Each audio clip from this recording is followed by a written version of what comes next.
house of God this morning? Let them know they're not here by accident. They're here by the design of the Almighty.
Nehemiah chapter 2, verses 17 and 18.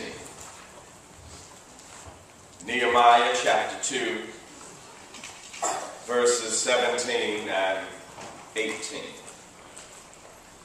Then said I unto them, Ye see the distress that we are in, how Jerusalem lieth waste, and the gates thereof are burned with fire. Come, and let us build up the wall of Jerusalem, that we be no more a reproach. Then I told them of the hand of my God, which was good upon me, as also the king's words that he had spoken unto me. And they said, let us rise up and build. So they strengthened their hands for this good work, purposing and planning to work part 2. Last week we ran into a part 2 because we were exploring the life of the man Nehemiah, who had decided that he would head up the task of rebuilding the broken down walls of Jerusalem. Nehemiah had heard from Hananiah, one of his brothers, how bad the condition was in his own land. But Nehemiah didn't just leave it to what he had heard. We learned upon last week that Nehemiah took the initiative to go back to Jerusalem and check out the situation for himself.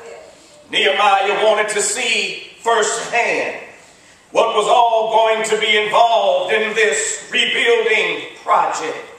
Nehemiah knew that when he looked and surveyed the damage that had been done, there would be no surprises. There would be nothing that he would not be aware of as he was preparing to purpose his heart to rebuild the history of the people of God.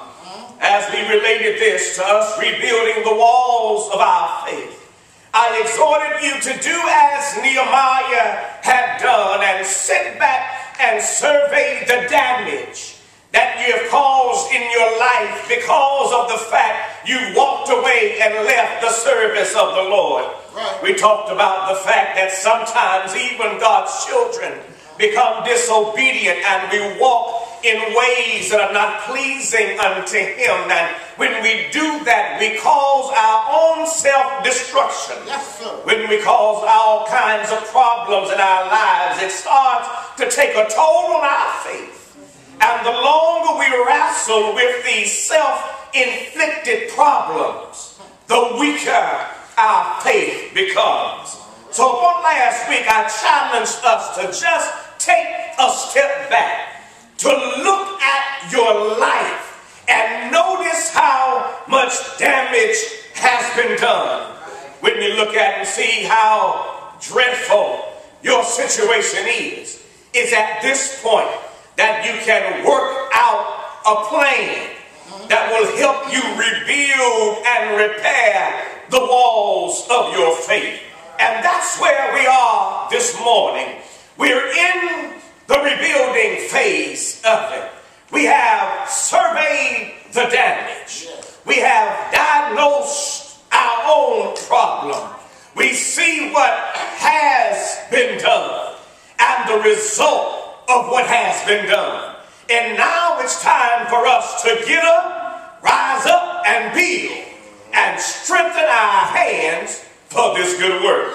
But let me warn you, my brothers and sisters, you can't just haphazardly run in to this rebuilding project, because this is serious business here at stake. If you don't get it right this time, it may be a situation where you may not ever have the chance to adequately correct what's wrong in your life.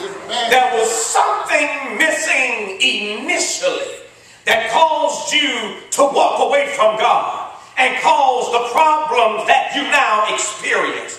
Now that you realize what has been done and why it has been done, in this next rebuilding phase, you have to consider everything it's going to take to make sure not only that you rebuild your faith, but fortify it to such a degree that your faith don't fail again.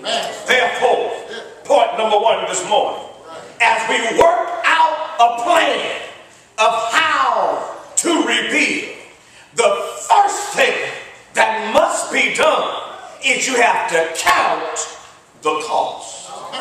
Amen.